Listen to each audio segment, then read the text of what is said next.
las palomas? Porque las voy a vender y me voy a hacer millonario. Pero niño, ¿de qué estás hablando? Voy a coger las palomas y las voy a pelar para hacerle creer a la gente que son pollos y venderlas. Pero niño, eso es ilegal. ¿Y eso a mí qué me importa? Si igual en Perú comen palomas. Ahora todo el mundo va a comer palomas.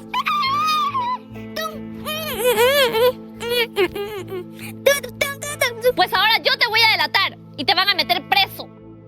Ah, ¿con que me vas a delatar? Tú no sabes quién soy yo. ¿Y tú quién eres? Es mejor que no lo sepas, pero te voy a proponer algo. Pero ¿qué cosa? Si no le dices nada a nadie, te voy a dar $1.000.000. ¿Qué?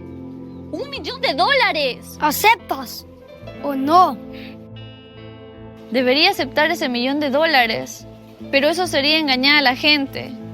¿Qué dicen, chicos? ¿Acepto o no acepto? Por favor, comenten.